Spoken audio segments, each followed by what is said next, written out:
Greetings, Earthlings, and welcome to the greatest podcast to ever hit your ears. If you like geek, and we know you do, tune in now. It's the Captain Fizz and Mask Guy show. Woo! I am Captain Fizz. Greetings from the sun of the moon of thunder. I am that Mask Guy. Every week we come on, we talk about geek stuff. We never get bored of it. Never, never, never. Never. And hopefully you don't get bored of us. Obviously, if you continue to tune in like you guys have been continuously, you aren't bored of us. So thank you from the bottom of my soul. Yes, thank you. Here's applause. So, definitely a movie and TV episode. Yeah, absolutely. A lot of stuff here. We're going to start with, obviously, if you've listened to our previous shows, you've heard about all the movies we've gone to. So Jurassic World has passed the one and only Avengers. The first Avengers movie. The first Avengers. Is now the third highest in all-time global box office. Yeah. What you said. So Jurassic World has passed the Avengers. No one saw that one coming. I certainly didn't. I don't know. I mean, come on. It would have happened at sometime, I suppose. But still, the Avengers, the superheroes has been beaten by dinosaurs. Well, you know what? Dinosaurs Not even the best dinosaur movie. Well, dinosaurs are more widely loved, I suppose you could say. The Incredible Hulk. I'll take the Incredible Hulk over a dinosaur any day. Dude, I loved dinosaurs before I even knew who the Hulk was. And I still love dinosaurs more than the Hulk. Yeah, but the Hulk can beat up a dinosaur. This is true. So, screw the dinosaurs, go Hulk. You can't get better than a guy who can beat up the dinosaur. Actually, I would have paid good money to see the psychotic Rex or whatever they call it, against the Hulk. I think that would have been a much better fight. I agree. I think we should attempt to bribe somebody to make it. I also think we should just go off, get ourselves a Hulk action figure, get that dinosaur figure, and then do a video of them fighting. We could try that, but then No. Okay, maybe. We may have to. So just in case you guys are wondering, we had said that on our next episode of the show, which is this episode, that we were going to be doing a Doctor Who special. Unfortunately, our special guest fell through due to a scheduling conflict. Yes, but that's okay. It is coming. We do have big news, though. Big news! Big news! We have a special guest coming on August 4th. He has been... We've mentioned him before.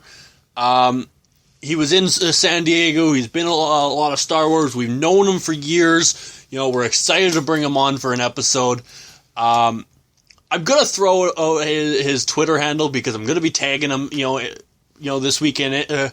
Anyways, at Thaxos, he is a huge, geek, which is a good thing.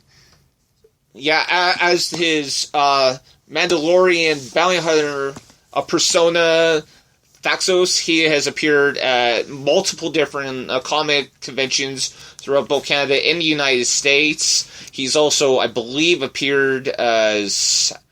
maybe I'm thinking of a friend of his, Captain America. No, I do believe he was as Captain America or his friend, but either way, there is pictures on his Twitter of that. He's actually very influential within the Mandalorian bounty hunters. Yeah, it's definitely going to be a fandom show. So, he's huge. He's obviously, a big idol of ours. Anyone who... He actually, I believe, makes a lot of his outfits, which is phenomenal. Yeah, I remember the first time I met him, I just couldn't believe. I went off and I quipped about the color of his helmet and what that meant to Mandalorian culture. And he went off and said something along the lines of, he says, really? He says, it's just the color gray from the metal I was working with, or something along those lines. He's a very knowledgeable Apparently I cannot speak again. So we're excited for that. August 4th. Can't wait. So, boom. Boom. Pacific Rim 2. You know what? Maybe I'm in the minority here, but I love Pacific Rim. Yes. There's something about seeing the, kaiju versus the Jaegers that I absolutely love. Yeah, no, it was exciting to see that movie. So, Pacific Rim 2 is going to start shooting this fall. So, Pacific Rim 2 is coming.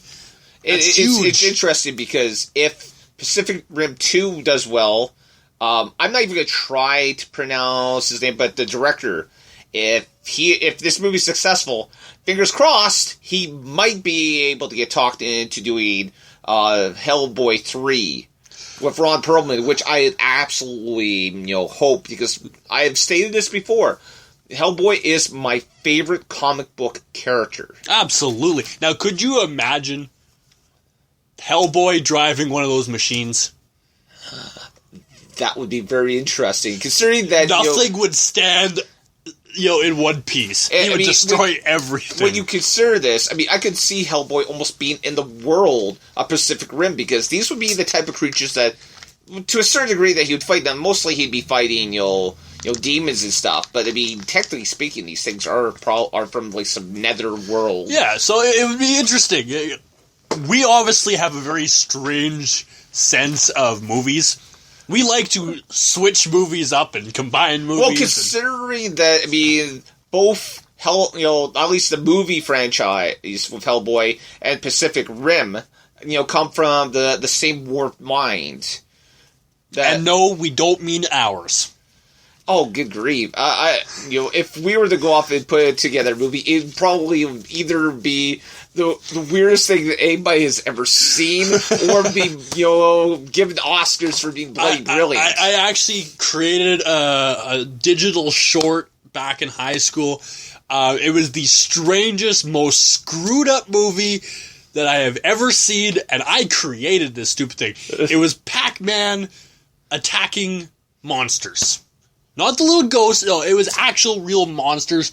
There was a TV show, which there's a movie coming out for, really soon. Goosebumps. Oh! I actually combined Goosebumps and Pac-Man together in the same movie. The strangest thing I've ever seen, but I loved it. I really wish I had kept it, but yeah, it terrified me. I don't know. When I was, junior high, I wanted to do a movie about a giant loaf of garlic bread that attacked Tokyo. Don't ask. Long story. And I thought my movie was strange. My co-host is worse. Oh, no. It's literally, I wrote a story in junior high called Garlic Bread, and that, a loaf of garlic bread, gets blown up in some sort of nuclear oven and turns into a giant monster. I thought it was funny. My teacher gave me a B+ on it, so obviously she thought it was pretty good. By any chance, did your teacher create Sonny with a Chance of Meatballs? No, considering that book was out when I was a kid, I think. So you copied the book. We have it here. We have a plagiarist. Okay, no, if anything, I plagiarized Attack of the Killer Tomatoes. Right, I do remember that one. We're going to carry on because that gave me nightmares. Worst thing ever. Oh. So, anyways, a lot of stuff coming out. We have, there's one movie that I don't want to talk about at this exact moment because it brings back so many memories of being a young teenager with nothing better to do than sit in front of a TV. Compared to now, where I am an adult with nothing better to do than sit in front of a TV. But you like Arrow. I love Arrow. I think, honestly, I've said before, I fell out with Arrow during seasons 1 and 2, and then got back midway through season 3, just because I found the show to be so dark. I don't know, maybe it was because I started watching Constantine and Gotham, but it didn't seem as dark to me anymore. So, in comparison, it's not as dark. They're definitely doing a lot to bring fans back this year, and new fans in. Well, I'm very intrigued to see. I mean, they're going to be going in doing more stories of origins of a lot of the villains. Yeah, it's going to be a jam-packed season. It sounds like it's going to be jam-packed for all three of DC's major shows on Fox and CW. And I think that's the best idea they can do. DC's finally starting to show some balls. Yeah, I'm really kind of curious because, oh man, Adam Coppola, who of course is a WWE Hall of Famer, he's coming in as Adam Smasher for, I believe, at least one episode of Flash. You're showing me some notes here. I'm trying to see. Jimmy Akinbola joins Arrow as Baron Blitzrig. I don't know too much about this character. Since honestly, I wasn't. When I actually read comics from DC, it was more like Batman and a little bit less Superman. So I don't really know a lot of these characters. No, but it is interesting to see them adding new characters, adding definitely more oomph this year. Yeah, both shows I'm really interested. I know you're not a big fan of just how light the Flash is, but I mean, if you've ever read the Flash comics, it's kind of funny because, his rogue gallery kind of jokes around about how they know that they're going to get caught by the Flash in the end. And this is interesting because we know that at least there's going to be at least one, possibly all three of the Flashes. So It's not just going to be Barry, but it sounds like we might see all the other two. I'm sorry, when you say Flash, I think Flash Gordon, which makes me think of Ted, which makes me think of a drug-smoking teddy bear. Really? I've never seen the movie Ted. It's what I classify as stupid funny, and I don't find stupid funny to, be funny. Well, we have different in taste. Obviously. And yes, and that's all I'm going to say. Go Ted. Boo. Everybody wants a talking teddy bear. Then they should have went off and got a Teddy Ruxpin. This makes Teddy Ruxpin look good. Yeah. This is bad. I love it. I'm sorry. Seth MacFarlane is a great creator. Okay, I before we go further, I will admit that Seth MacFarlane is a brilliant writer. I just don't go off and enjoy his humor. See, that's because I laugh on the outside, you laugh on the inside. We've gone over this. Yeah, it's just, your humor is not as twisted as mine. And that's exactly what it is. I don't enjoy twisted humor. Especially, when they do, keep doing rape jokes for, minors and stuff. See, there's parts that are wrong, but there are parts that are right. So, I mean, Seth MacFarlane has went off and said, hey, you know what, if you don't like it, don't watch it. I don't watch it, so... Fair enough. There's a lot of things that we do not watch. I, for one, don't watch The Flash. Well... Which I get flack for. Well, you know what? Honestly, you may have to... I'm actually thinking of going off and starting to watch Sleepy Hollow. Just so, because, season, I believe it's 3 is coming up in September. So... My list of shows I have to watch are starting to get overwhelming to the point that I don't know whether I'm coming or going. So I just stopped going. All right, what's up next? Guardians of the Galaxy. Oh, the cartoon series. Yes. Yes. They released a 12-second video short, which basically leaves me wanting more. And here's the thing. This series will be coming out on the Disney XD channel. Which means I'll be downloading things a lot. Yeah, no kidding. I go off and do the same thing to watch episodes of Star Wars Rebellion. So because I just don't have the channel here. September 26th. September 26th. And here's the thing. I mean, this... looks really good. Yes, see, I've watched so many trailers for movies, TV shows, and it's like 10 minutes or so.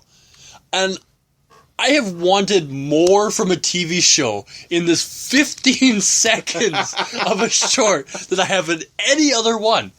And not just because of the Guardians, it's all action. You got Rocket, who pretty much, he comes up with the catchphrase, let's just blow things up. that pretty much suits my personality to a T. Yeah, see, I am